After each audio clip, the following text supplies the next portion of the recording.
Welcome to steno dictation. Dictation 5 second बाद शुरू होगा। स्टार्ट।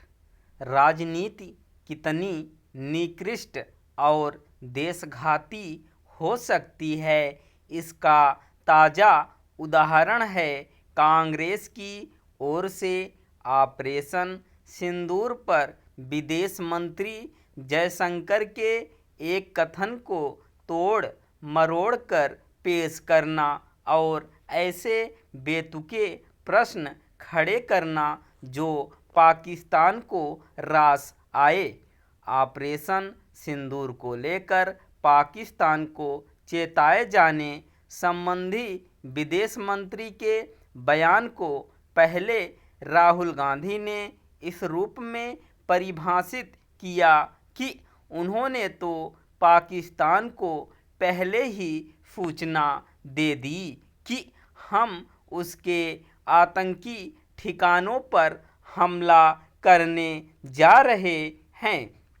हालांकि विदेश मंत्रालय की ओर से स्पष्ट किया गया कि जयशंकर ने वैसा कुछ नहीं कहा जैसा कांग्रेस नेता समझ रहे हैं, लेकिन राहुल गांधी पर कोई असर नहीं पड़ा। वह अपने सवाल पर अड़े रहे और इस नतीजे पर पहुंच गए कि जयशंकर के कारण पाकिस्तान पहले से चेत गया और इसके नतीजे में हमारे लड़ाकू विमान निशाना बन गए।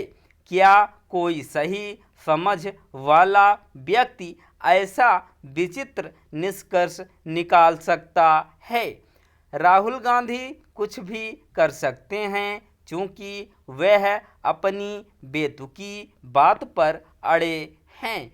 इसलिए कांग्रेस के अन्य नेता भी उनकी राह पर चल निकले और पार्टी प्रवक्ता पवन खेड़ा ने तो यहाँ तक कह दिया कि विदेश मंत्री ने जो कुछ कहा उसे चेतावनी देना नहीं बल्कि मुखबिरी करना कहते हैं।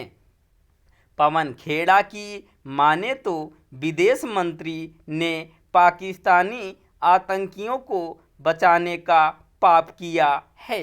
यह स्वाभाविक था कि पाकिस्तान ने राहुल गांधी के बयान को लपक लिया और वहां के मीडिया ने उसे अपने पक्ष में भुनाना शुरू कर दिया।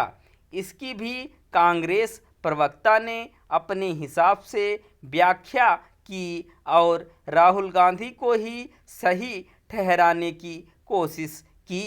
इसकी भी अनदेखी नहीं की जानी चाहिए कि कांग्रेस इससे चिढ़ी है कि सरकार ने पाकिस्तान को बेनकाब करने और आतंकवाद के खिलाफ भारत के दृष्टिकोण को व्यक्त करने के लिए बहुदलीय प्रतिनिधिमंडलों के लिए उसके नेता शशि थरूर का चयन क्यों कर लिया? कांग्रेस को यह प्रश्न करने के पहले अपने आप से पूछना चाहिए कि खुद उसने उनका नाम प्रस्तावित क्यों नहीं किया, जो कूटनीति के अच्छे जानकार होने के साथ ही प्रभावी वक्ता भी हैं।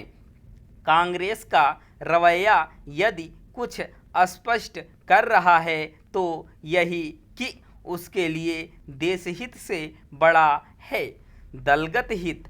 ऐसी ही संकीर्णता कांग्रेस के नेतृत्व वाले INDIA के कुछ घटक भी दिखा रहे हैं। तृणमूल कांग्रेस ने अपनी अनावश्यक आपत्ति जताने के लिए यह कहा कि विदेश जाने वाले प्रतिनिधिमंडलों के सदस्यों के नाम सरकार तय नहीं कर सकती।